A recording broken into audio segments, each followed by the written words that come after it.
Welcome. It is day 2 of our week of campaign, character, map creation, whatever you want to call it. We made 2 characters yesterday. Radia, the Golden Darkness Latigus. She's that kind of vengeful urban fighter. And Sandvon Quinster, a flugulist slash ventriloquist, an entertainer who is a sorcerer, wild magician. Today, who knows? That's part of the magic of character creation. We'll get started. It'll be like a pretty solid. It takes about hour and a half at most to pound one out here. Here's the dice roll summary for random character creation, at least the style that we do here. We're going to start with a percentile to determine male, female, or multiclassed. 43, that is just on the cusp of female.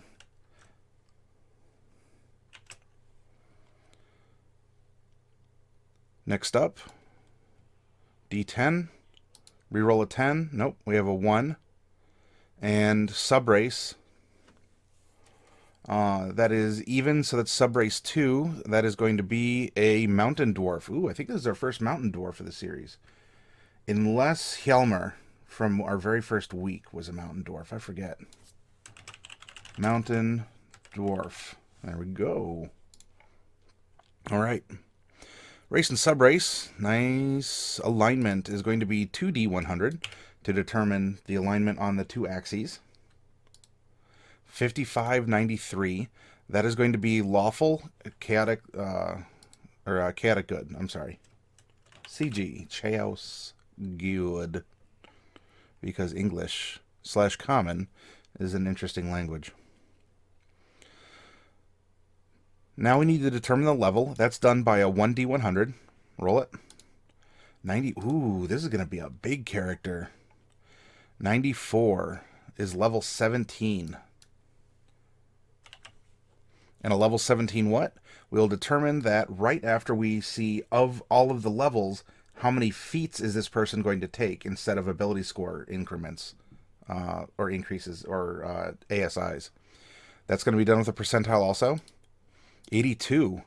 82 says 1 if possible. Well, it certainly is possible. So one of our ASIs is going to be a feat. To help note this,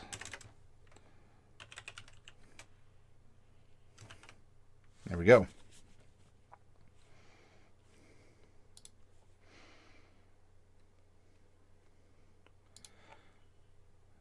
Now we can determine with a D12 what she's going to be. A 7. 1, 2, 3, 4, 5, 6, 7. A paladin. Okay.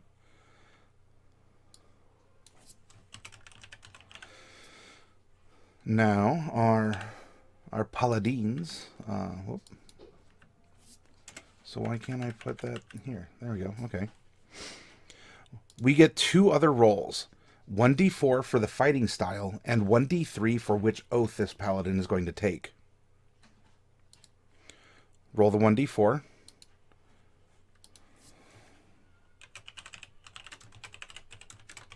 Fighting style 3.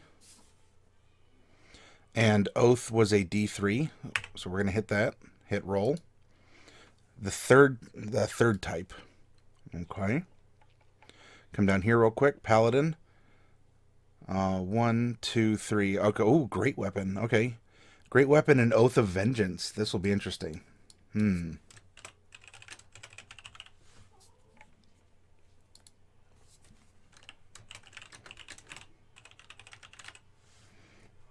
we go. Great progress. Now it's time to generate a background. That's done with a 13-sided die. We're going to hit that. She's going to be a 9. 1, 2, 3, 4, 5, 6, 7, 8, 9. Outlander. And specifically, because Outlander has 10 like origins or varieties or whatever you want to... it has different names. Oh, sounds like one of the cats is singing. We're going to roll a d10 to determine that. Outlander 10.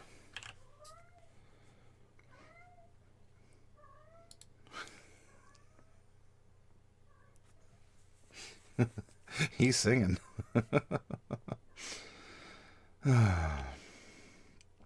Okay. Now we need to fill in personality traits. That's 2d8. Replace that with a 2. Hit roll. Well, so I'm sorry. Definitely 6, but we want a different number. If you rolled this randomly at home and you got 2 6s, maybe you just choose to focus really hard on that, and that is a one dominant driving force for your character. For purposes of what we're doing, I like to have a few more boundaries in which to work and paint this character through storytelling. So I try and force generate 2. There's another 6 and a 3. Okay. Now we roll 3d6. Speaking of 3 6s. 6, 2, 1. 6, 2, and 1. Hi, Bubonic. Welcome. As you can see, we have the beginnings of a near epic level paladin.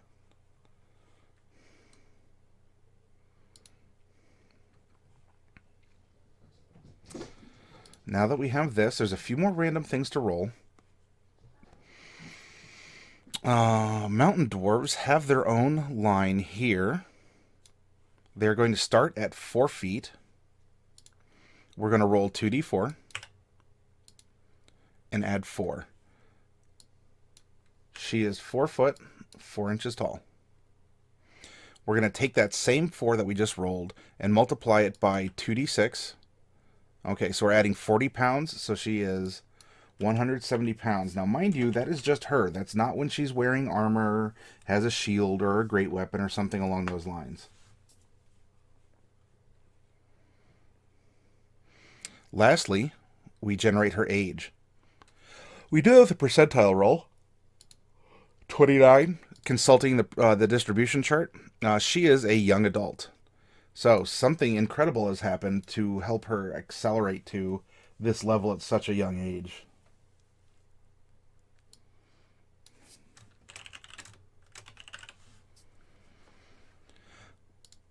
For dwarves, their young adulthood begins at 50.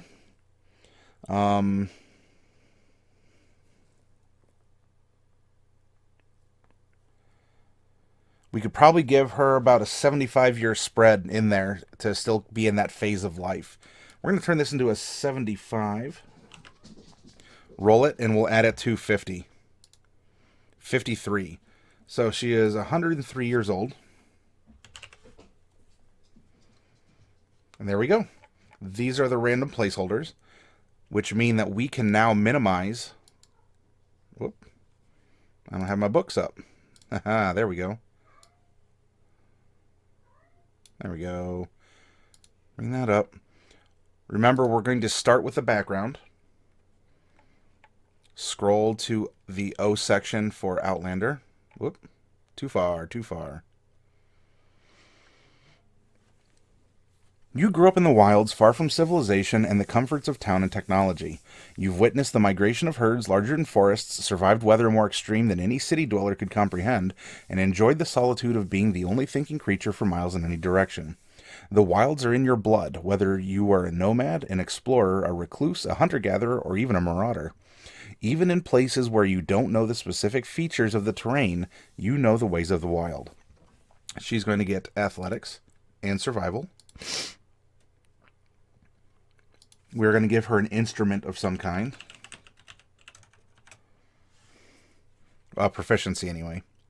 She's also going to get a language of her choice. So she starts with Common and Dwarven, and then we're going to give her a third one based on what we've decided she's done. Who she interacted with, who she lived by, that kind of a thing. Yeah, Bubonic, level 17. We rolled really high on that chart.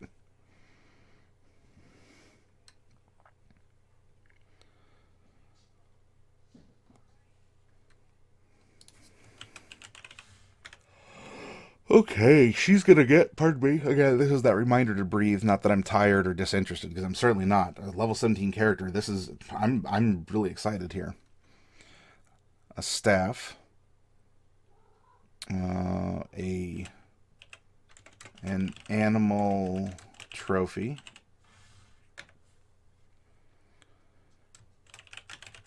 traveler's clothes,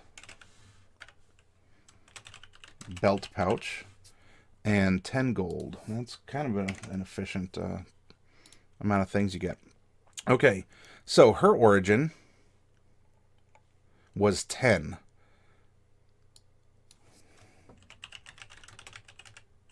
A tribal marauder.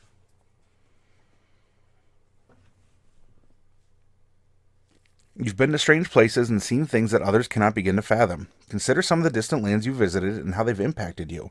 You can roll on the following table to determine your occupation during your time in the wild, or choose one that best fits your character. Well, we're obviously going to randomly roll it.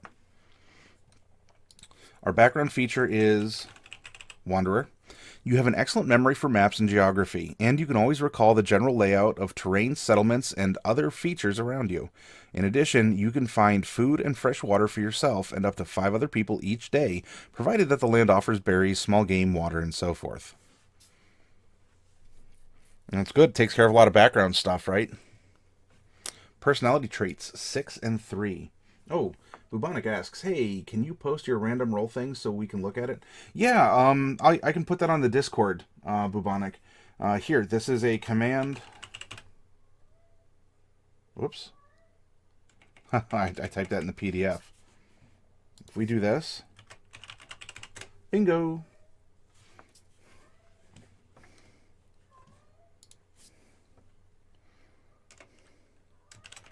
I'm always picking things up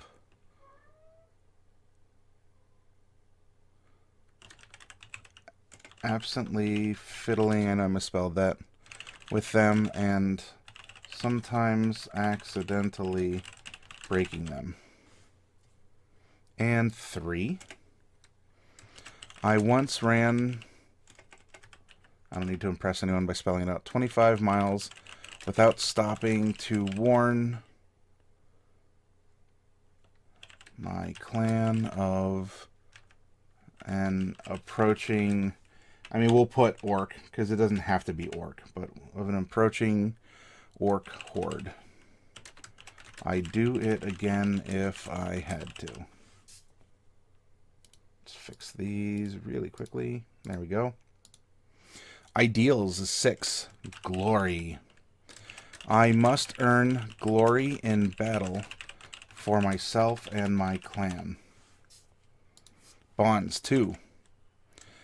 An injury to the unspoiled wilderness of my home is an injury to me. We have kind of a natural, like I don't want to say like a barbarian paladin, but like almost like a, I don't know how to describe it, but like a natural avenger. It's pretty neat. And her flaws, because we are all flawed creatures, is number 1. I am too enamored of ale, wine. I almost thought it said and women or whatnot. Which I don't know, other intoxicants. You know, maybe she keeps a supply of natural herbs to soothe oneself, something like that.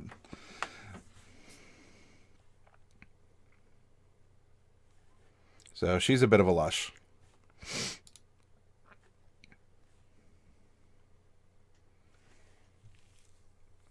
All right.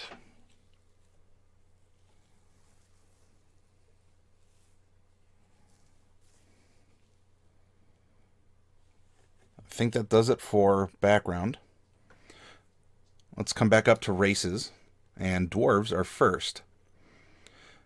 Con increases by 2. And she moves at 25 feet. Does get dark vision. 60 feet.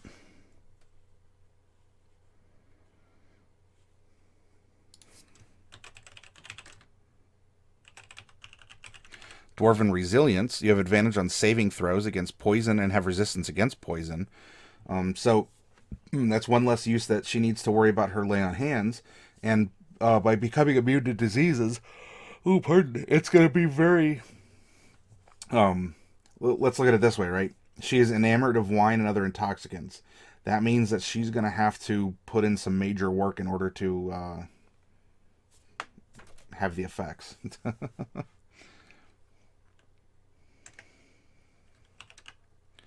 Oh, and then Dwarven Combat Training, we get Battle Axe, Hand Axe, Throwing Hammer, Warhammer. And then we're going to get some more from the class, so I'm not going to worry too much there. Tool Proficiencies. We gain proficiency with the artisan's tools of our choice. Smiths, brewers, supplies, or masons' tools. Well, given her proclivities, I would almost say that she has proficiency with brewer supplies.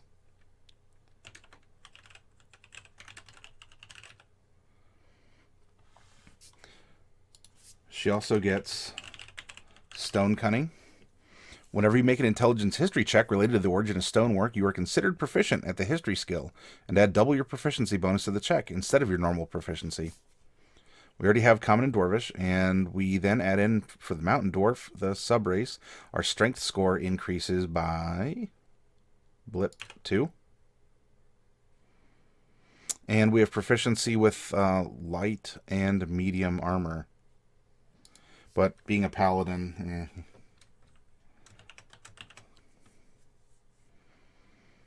Okay. Classes. We're going to go to the Paladin. 17. Look at this. We're going to get all kinds of stuffs.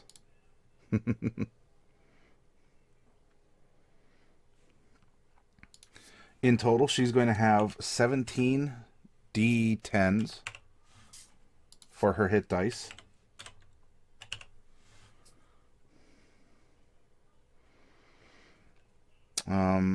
So armor, this is going to get upgraded to all and shields. This is going to just get upgraded to simple and martial weapons. No tool proficiencies. Wisdom and charisma are the proficient saving throws. And skills, we get athletics, insight, intimidation, medicine, persuasion, and religion. Oh, pardon me. Having problems with Discord as usual? Well, I can check it out here during the break and see if something's going on. I should have made that link permanent, but for whatever reason it's not. Pardon me, I gotta breathe. If for some reason it's not, I can post another link for you, Bubonic. So just hang in there. I want to make sure I'm getting her done, because with level 17 we have a little bit of work to do. Okay. Injury to unspoiled wilderness. Enamored of ale. This is stuff like medicine, I would almost say. Because it's medicinal. It's medicinal. X, Y, or Z. Let's see. What are some other personality traits that will affect her skills? I'm always picking up things, absolutely fiddling with them, sometimes breaking them, and she once ran 25 miles. Well, that's athletics for sure.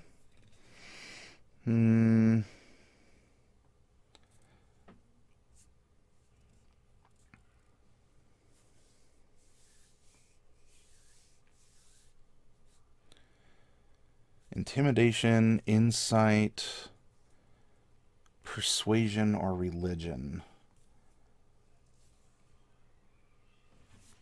I would almost say insight for her here.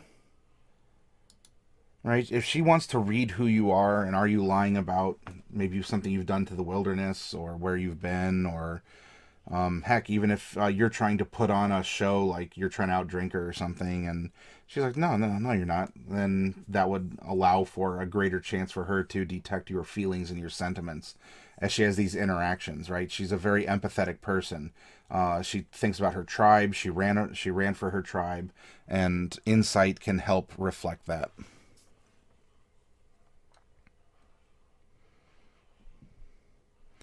Equipment, martial weapon, and a shield or 2 martial weapons.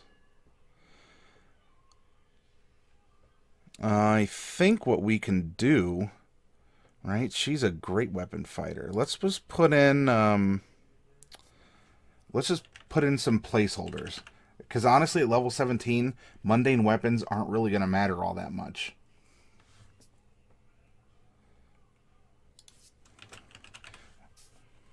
Martial and a shield. 5 javelins or any simple melee weapon.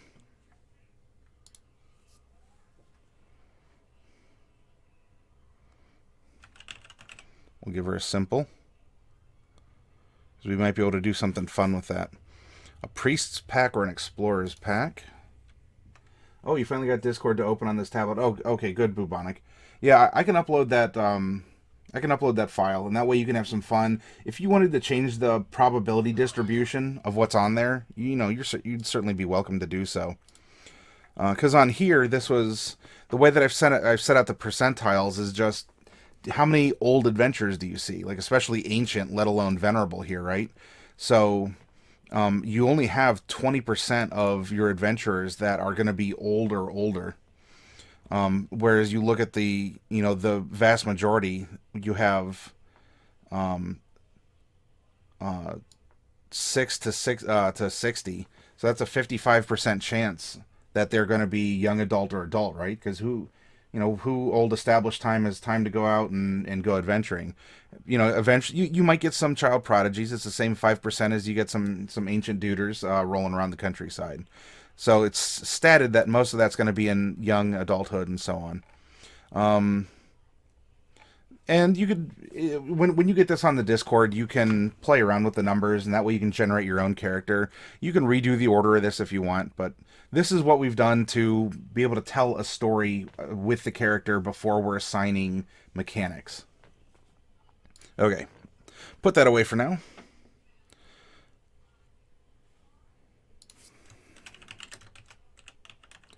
Holy symbol, and we're wearing some chainmail.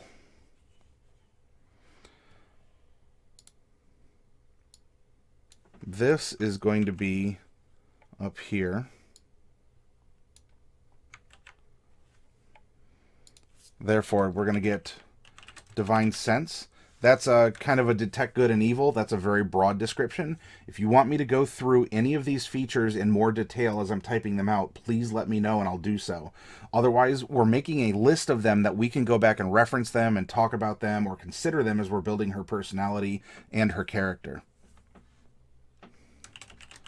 Lay on hands.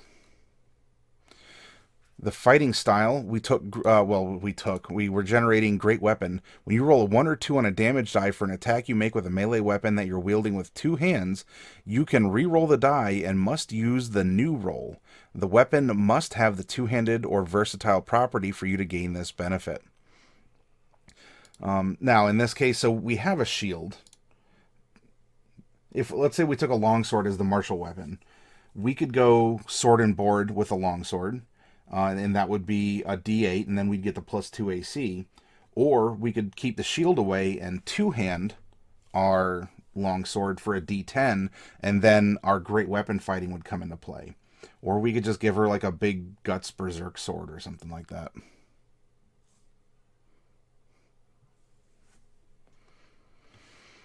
Okay, spellcasting, we will come back to this. That spellcasting is kind of one of the last things that I do. We are also going to get Divine Smite and Divine Health. There we go. Look at that. Resistance to poison and immunity to disease. At 3rd level, we take our Sacred Oath, and this is going to give us some special oath spells. We're going to get an extra attack. Whoop, ×2.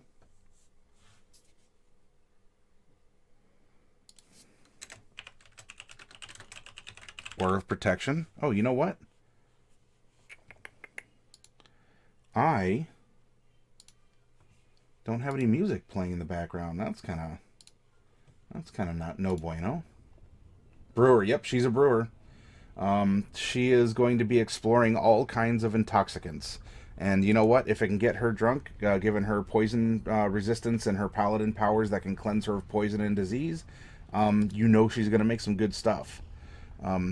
So it can be ale and wine, but this is also indicating other intoxicants. And while she's an Outlander, you know, not all of that comes in liquid form. There could be various mushrooms or berries. She could have a very open mind towards a lot of things, if you get what I'm saying.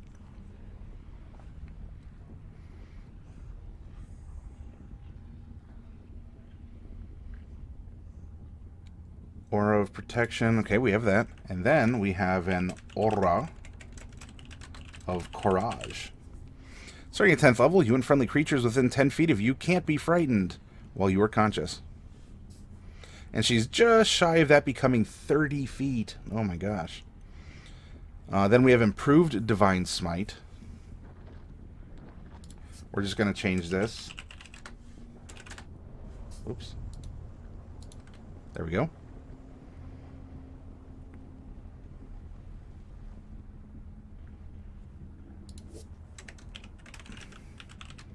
Cleansing Touch.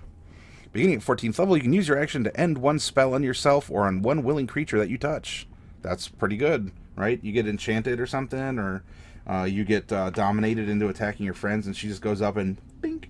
Hey, snap out of it.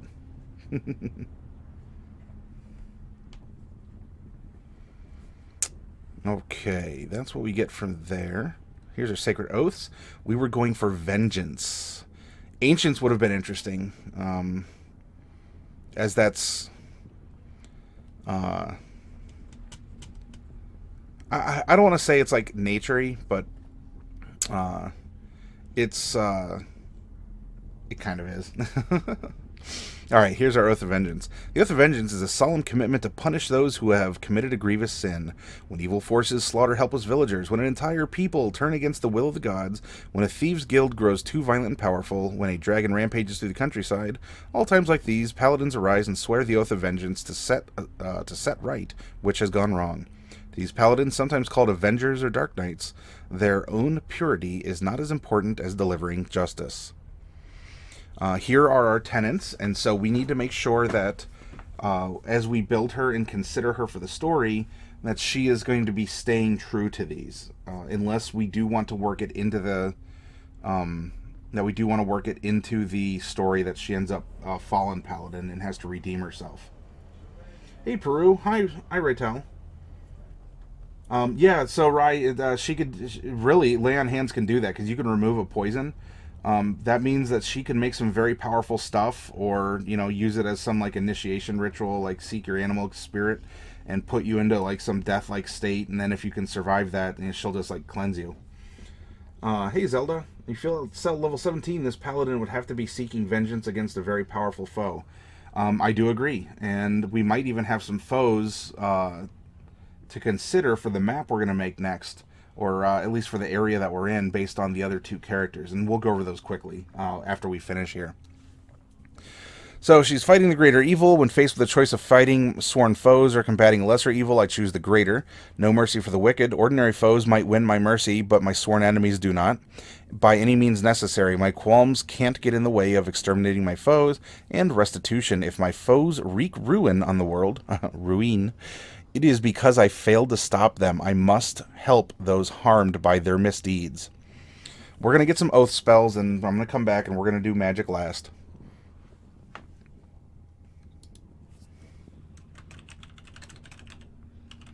Channel Divinity. We have Abjure Enemy. And, whoops. Whoa. Oh my gosh, I'm out of control. There we go. Vow of Enmity.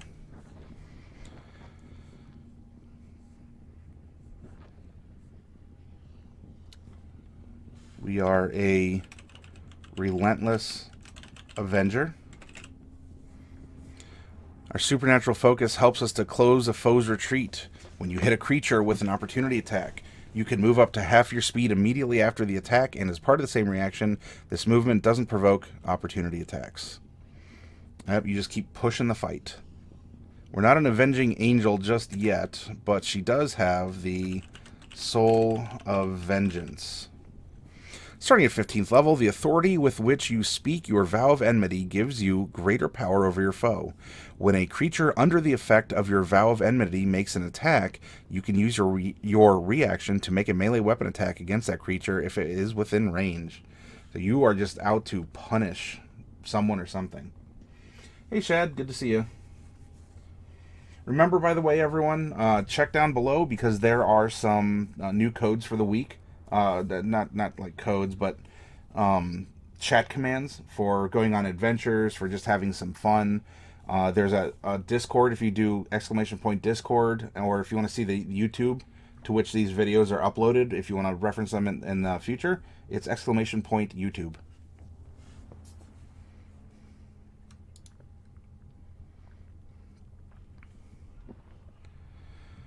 All right.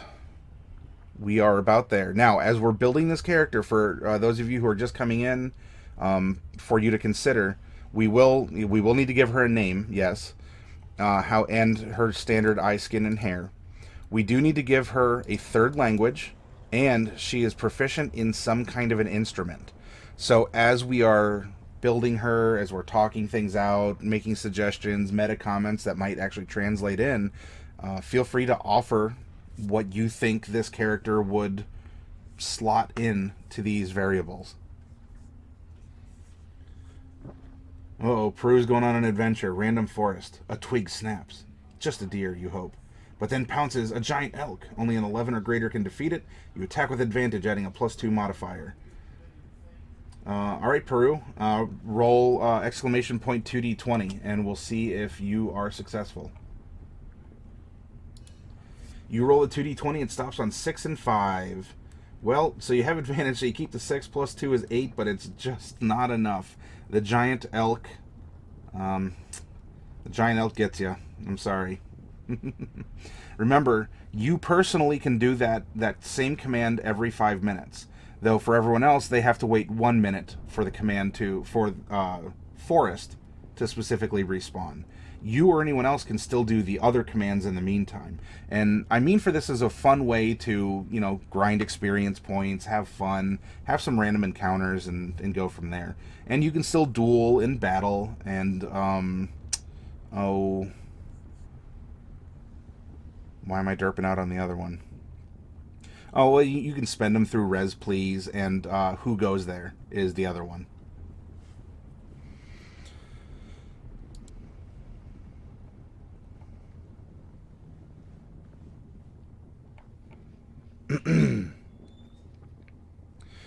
We will need to give her a feat, but before I do that, because some feats will bump up scores, I want to fill in her scores now, and then adjust them later, and then we can drop them into her skills. Being a paladin, we have a couple very important skills. Strength should be your highest, followed by charisma. Because that's charisma is our casting ability. So if we do that, let's say that she's 15, and then we put 14 in charisma. We can make her, for sure, we can put the 8 in dex, right? She's just not going to be dexterous. There's nothing about it. She's a meat shield. She's here to just take hits and give them back out. I think that we can give her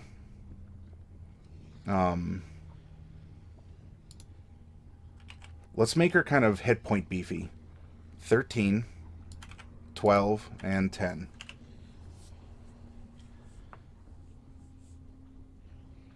Vengeance can be good for nature worshippers, bubonic, especially because of her bond. An injury to the unspoiled wilderness of my home is an injury to me.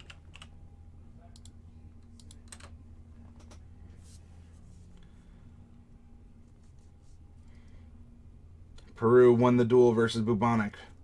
Enjoy your 60. Oh yeah, there's also the deck of many things that you can play with too.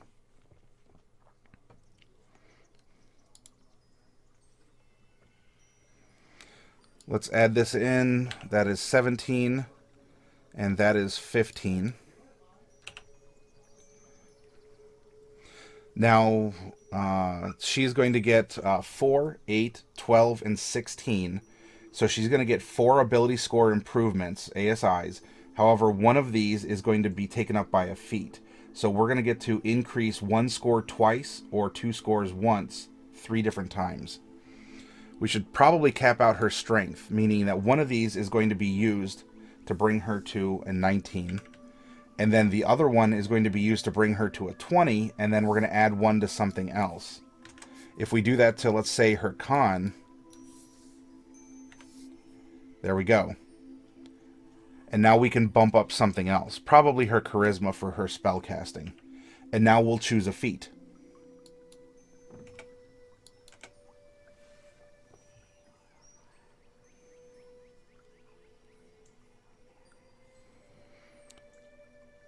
I'm going to leave spells on hold for just a moment, come down to Chapter 6, Customization Options.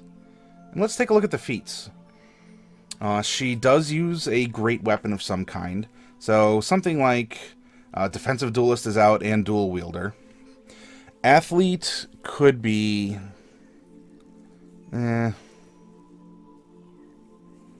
Alert is always good. You get a +5 bonus to initiative, and you can't be surprised when you're conscious.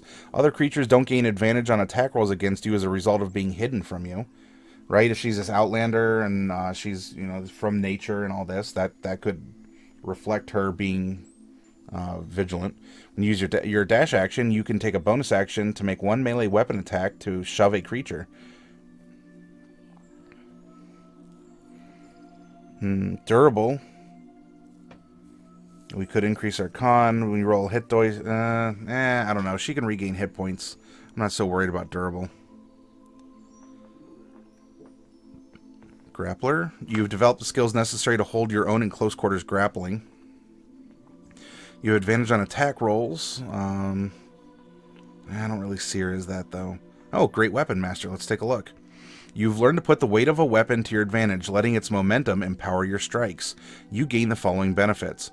On your turn, when you score a critical hit with a melee weapon or reduce a creature to 0 hit points with one, you can make 1 melee weapon attack as a bonus action. Before you make the melee attack with a heavy weapon that you are proficient with, you can choose to take a -5 penalty to the attack roll. If the attack hits, you add +10 to the attack's damage. Rytel, I do agree. +5 to initiative could be good there. We can keep that in mind. Peru, Lucky is nice to have. I do agree. Lucky is good for every character. And because it is good for every character, and I'd recommend it as a feat, unless you're playing a halfling, because you kind of get that intrinsically, unless you want to double. I want to avoid putting Lucky on a character because it is just generally good, and everyone can take it, and there's really not... It doesn't necessarily add to a character unless something that we've done story play, like story-wise, is really saying, oh, you know what, this person is super lucky. If that makes sense. I don't want to poo-poo your idea, though that's my reasoning for why I tend to avoid putting lucky on the characters that we generate here. A pan flute is good. That's true. We made that epic barbarian necromancer who has a rather grim pan flute, bubonic, and maybe they can jam out together. So if we go Great Weapon Master, she can double down on this because she does take the Great Weapon fighting style. And that's damage output. She can be a healer. All right, we did give her medicine. You're an able physician, allowing you to mend wounds, right? And she has a brewer's kit, but she's into all sorts of herbal remedies, if you get what I'm saying. So if she were to get a healer's kit, because look, she's level 17. Am I worried about mundane items? Not necessarily. When you use a healer's kit to stabilize a dying creature, that creature also regains 1 hit point. As an action, you can spend the use of 1 healer's kit to tend to a creature and restore. But she can also lay on hands, so maybe that's not the best.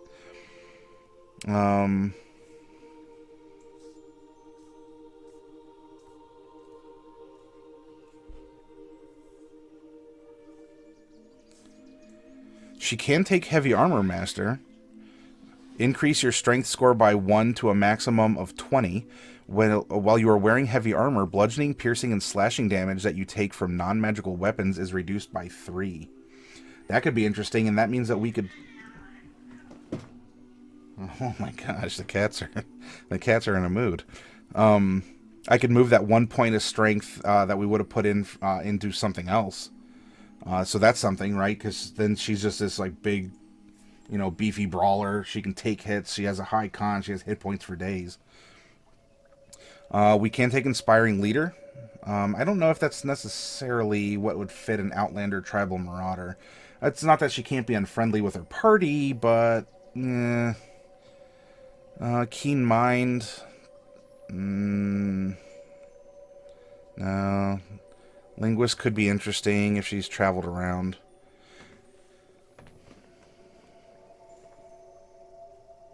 Magic Initiate. We can give her some cantrips. See, and we could even go like Druid cantrips. That could be interesting. In addition, choose one first level spell from that same list. You learn the spell and can cast it as its lowest level. Once you cast it, you must finish a long rest before you can cast it again. Your spellcasting ability for these spells depends on the class you choose.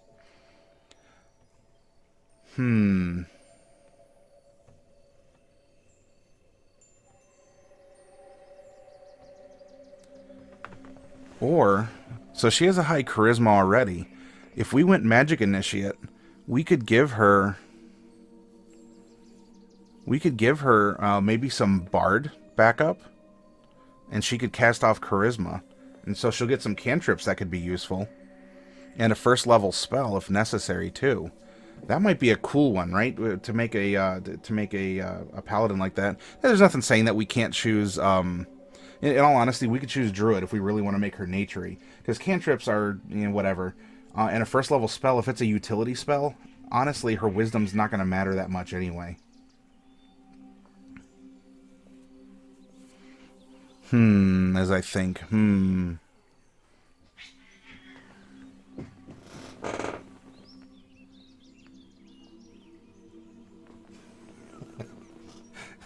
don't know what they're doing. Oh my gosh. Mobile could be interesting because that could boost her speed up a little bit more, so she's just not this plodding block of armor. Let's see. We could give her Mounted Combatant, right? Because paladins get a spell that they can summon a steed to their side. Oh, you had to reset. It was like 3 minutes behind. Oh, I'm sorry, it's lagging, Bubonic. On my end, I'm not getting any drop frames. Is everyone else okay? Am I coming through all right? Is it buffering or anything? You are a dangerous foe to face while mounted. While you are mounted and aren't incapacitated, you gain the following benefits. You have advantage on melee attack rolls against any unmounted creature that is smaller than you and your mount. You can force an attack targeted at your mount to target you instead. And if your mount is subjected to an effect that allows it to make a dexterity saving throw to only take half damage, it instead takes no damage if it succeeds. That could be a cool one too. So either we go for like a more of a magical paladin, or we go for a mounted combatant, and she's riding a war horse or something, or war pony into battle, right? Oh, it's your tablet? Okay.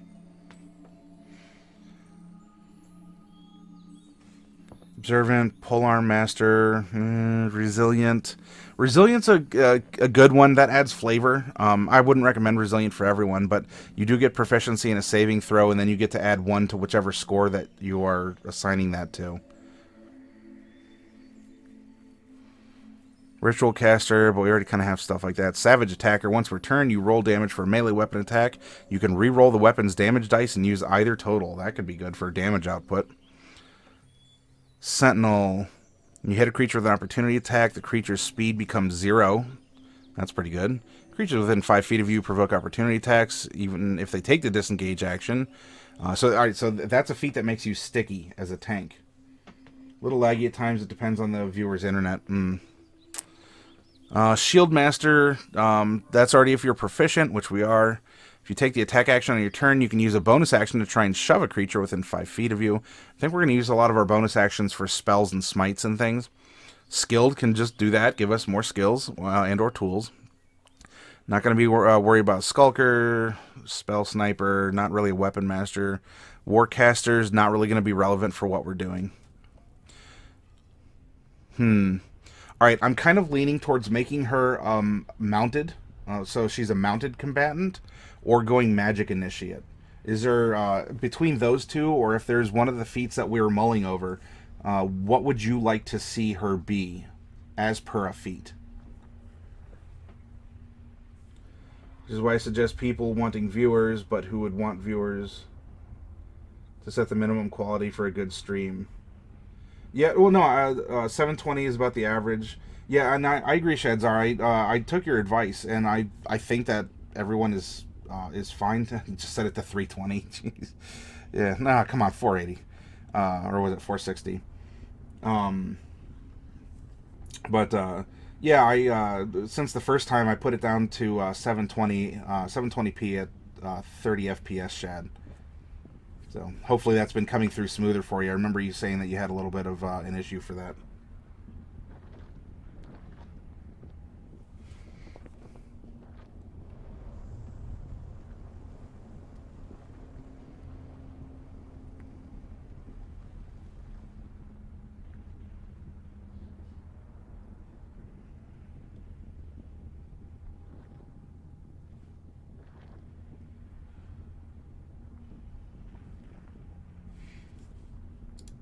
Set it to 160. All right, so what would you like to see? Would you like to see her be maybe a little bit more magical as a magic initiate, and we can give her some support casting and some cantrips? Or would you like to see her be like this big, like, hulking mounted combatant with a great weapon? I mean, you can set it down to 160, but you might as well be looking at the Dot Matrix stream, yeah.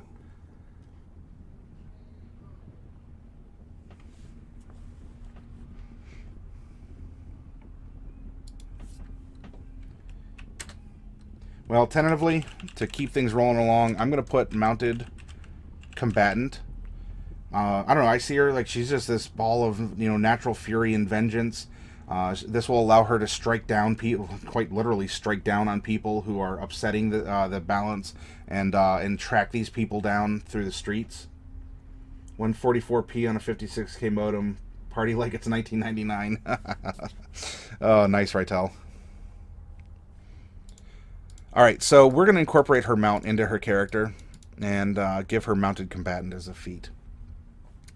Let's go back up to classes and resume our paladin because we need to look at some spells. We're not going to get any cantrips because we didn't take magic initiate, and that's fine. Oh, spell slots. We are level 17. This means we're going to get 4, 3, 3, 3, 1. 4, 3, 3, 3, 1.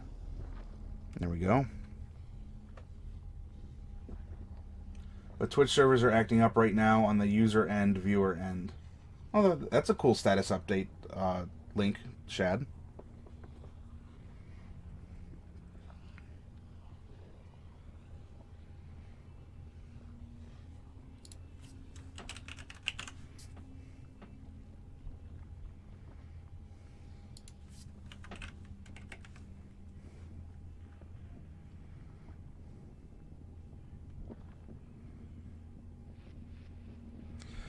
Alright, so we get a number of paladin spells equal to our charisma modifier plus half of our paladin level. So that's rounded down, so that's going to be 16. Half of that is going to be 8, plus our chaw, which is going to be 3. So we're going to get to prepare 11 spells. Not including what we get from our oath.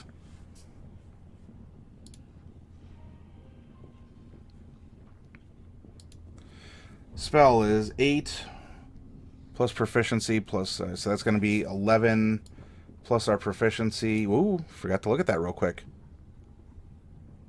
Is 6.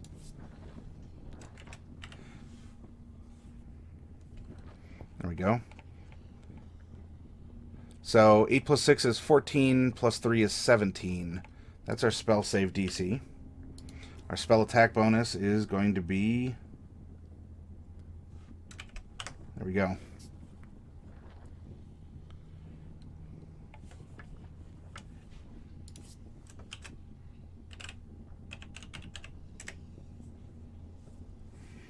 I am dead, but not for long. When the spell ends, I rise to find myself as a male goblin paladin. Seems good.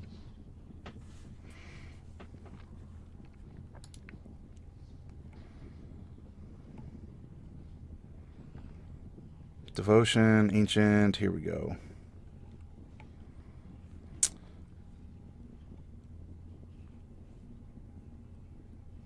On 17th level. That's not level 5 yet, is it?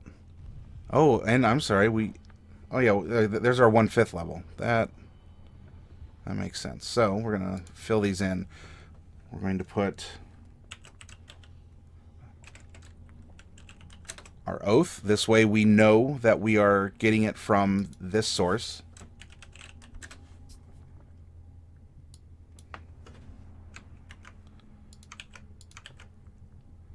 Two, 3, 4, 5.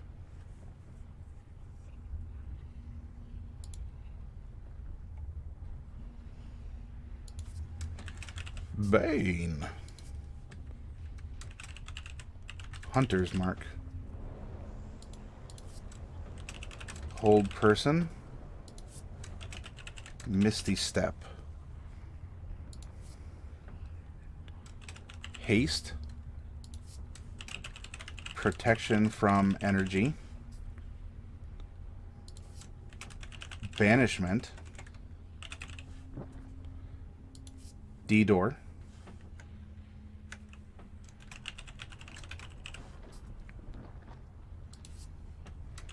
Hold Monster. That's a good one.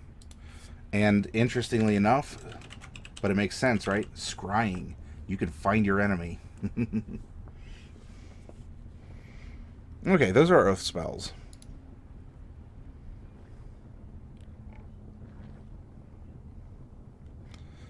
Collapse this. Come down to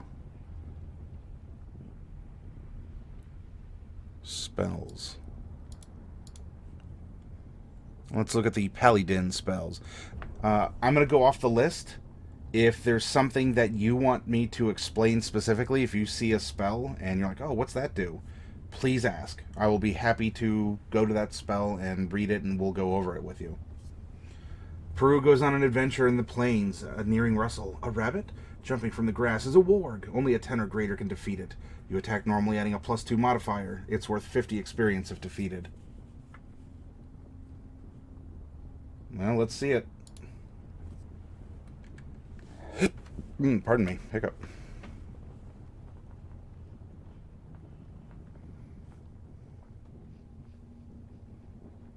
You roll a d20 and it stops on 8. With a +2 modifier, that's 10. You got it.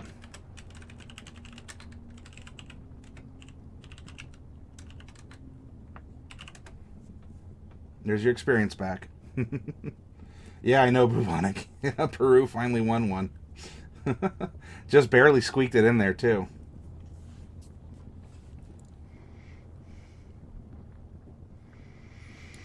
Alright.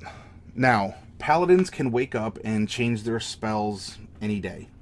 Just like Clerics, you have access to all your spells, with the exception of you have your fixed oath ones. This means that the spell sheet that we're creating isn't necessarily going to be what she uses every day, but what we can do is use her spell list as an extension of her character to describe her personality. What are things that she might wake up and on an average day, what would her spell suite look like? As we get 11 prepared, I usually find it's best to start high and go back. So for instance, if we went like 1, 2, 3, 4, 5, 6, 7, we could take 4 first levels, or do like a 2, 2, 2, 2, 2, 3, something along those lines. Let's look at the higher things first. Banishing Smite, Circle of Power, Destructive Smite, Dispel Good and Evil, Gaius, and Raise Dead. Ooh, interesting ones.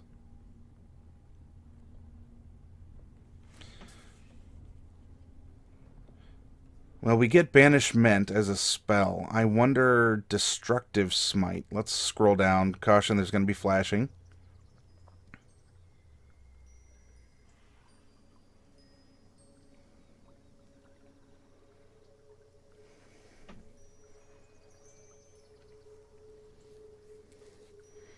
There's Destructive Wave.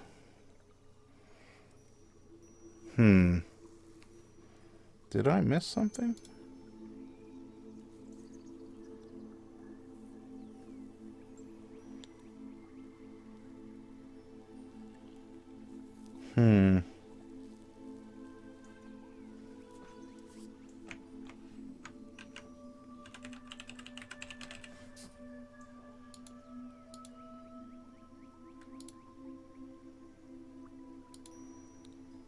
Interesting.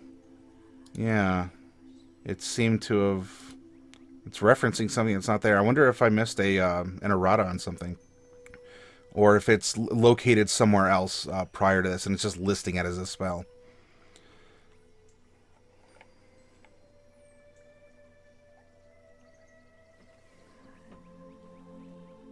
Circle of Power.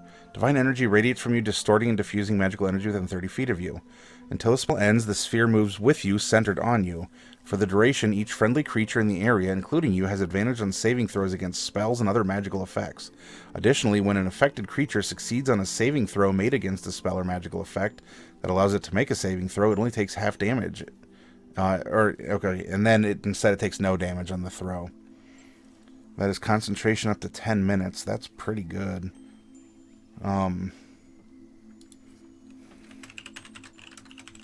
We'll fill that in. A clock is right twice a day. Oh yeah, that's for a broken clock. We'll go Circle of Power and...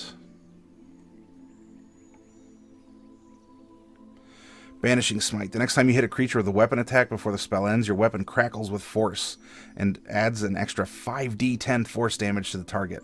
Additionally, if this attack reduces the target to 50 hit points or fewer, you banish it. If a target is native to a different plane of existence than the one you're on, the target disappears, returning to its home plane. If the target is native to the plane you're on, the creature vanishes into a harmless demi-plane. While there, the target is incapacitated. It remains there until the spell ends, at which point the target reappears in the space it left or in the nearest unoccupied space. That could be an interesting one.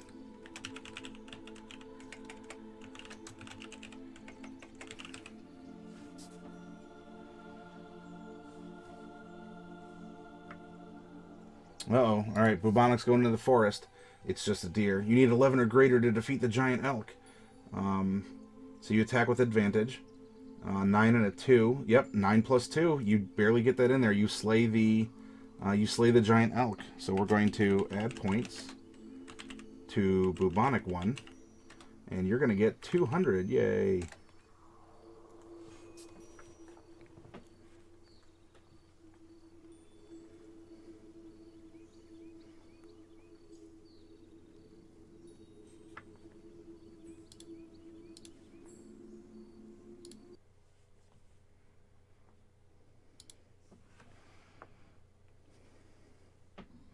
Fourth level, Aura of Life, Aura of Purity, Banishment. We get that. Death Ward, Locate Creature, and Staggering Smite. Let's do something... Locate Creature, if she's kind of like a bounty hunter, or if she's some sort of like a natural avenger. And Staggering Smite, because smites are fun.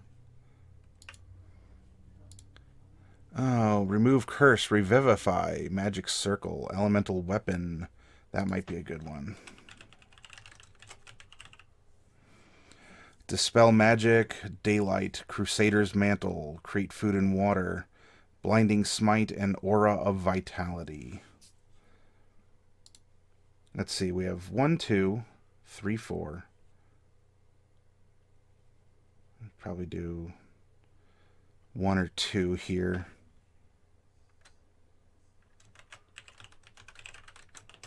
Crusader's Mantle, that's some good buffs. And why don't we give her a Dispel Magic, because sometimes that's necessary. Third level. Oh, I'm sorry. Wait, that was third level. Second level.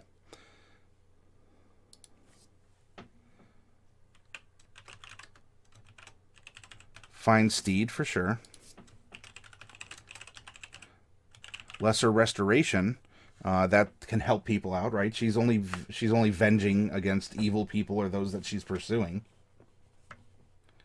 So there's no sense in her not being able to help others out through restorative means. 1, 2, 3, 4, 5, 6, 7, 8, 9, 10, 11. What do we have here?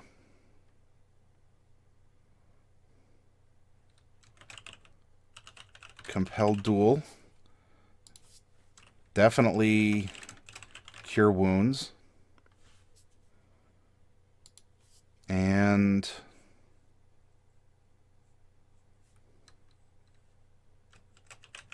Wrathful Smite. She's a smiter.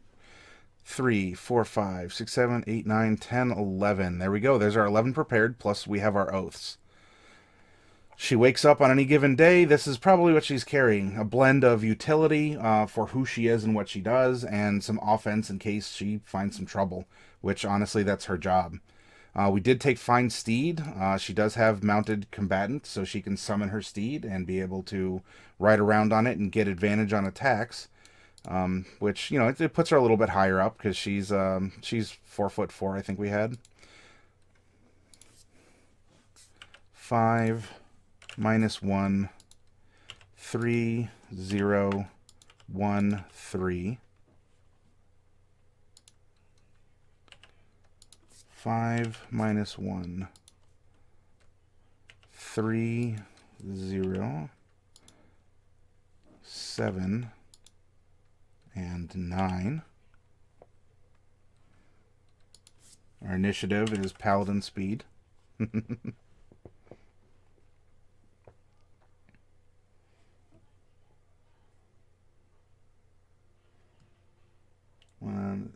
Oh, One Essence Desert. You eat what you like, I'll eat what I like. Uh-oh. Peru's out for some experience, everyone. You better watch out. Peru's dueling like a fiend tonight.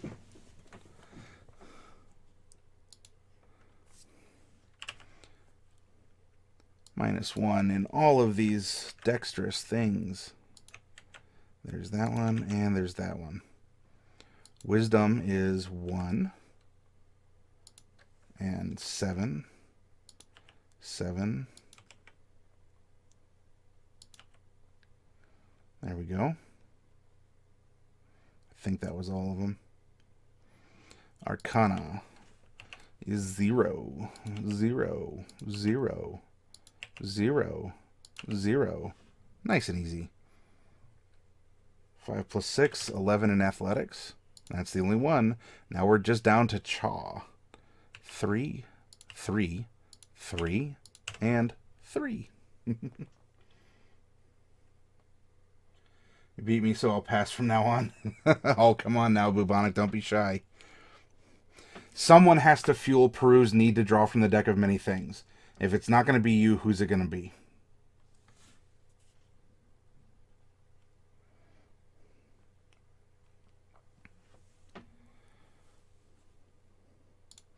All right, we're done with that. Let's come back up and go to equipment real quick. She is rocking some chainmail. Again, by level 17, she probably has magic armor. But for what we're doing, chainmail is 16.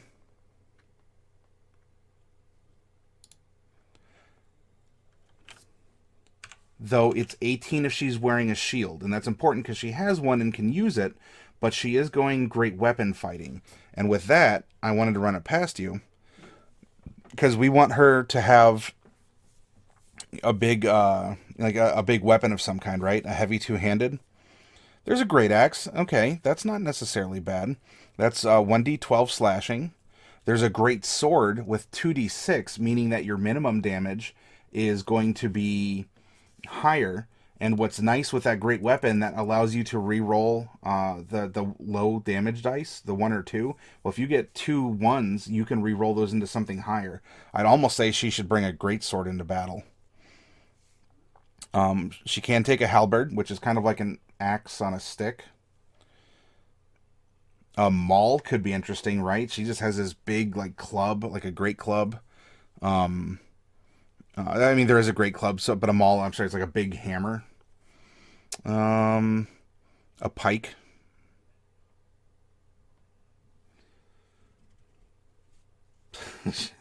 Shad. Uh, well, it is after midnight, so um, we can let our crowns down and get into that. Wait, that isn't a good idea at all. I say great axe when I'm biased because I just think D12s have a very aesthetically pleasing shape. That's true. Um, they are nice and they're not used all that often, right? So it'll give you an excuse to roll your D12. Um, Maul is pretty good because you do get 2d6 bludgeoning, and so really it would come down to some partially aesthetics, or do you want more bludgeoning, or do you want slashing? As a dwarf, I vote Maul. It's basically a hammer version of the great sword. Yeah, I can see that, Zelda.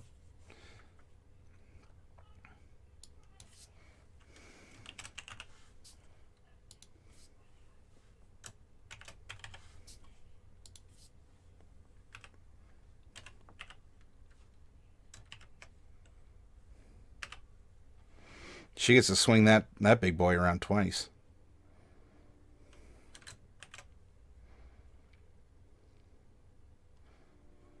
And then we can give her a simple weapon of some kind too.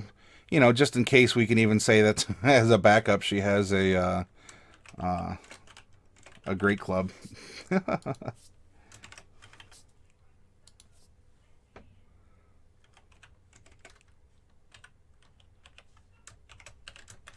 There we go. She's a browbeater, all right.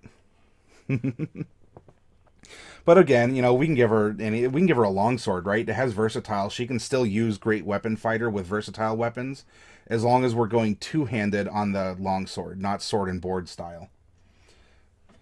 Shad wants to give her a javelin probably because he wants to just like see this perfect hole just shot through someone as she just chucks this thing right through, right through the target. Oh, and hey, we get to calculate something rather beefy here. So she gets 10 for her first level. You get your full dice then, plus Constitution, so that's going to be 13 at first level. That means then we're going to have 16 times 3, so that's going to be 48 for her con mod. And then she gets half plus 1. That's the easy way to do it. So that's going to be 6. 6 times 16, 96. Unless my North American education has let me down. 6 plus 8 is 14, so that's going to be 17, carry the 1, 10, 14, 15. 157.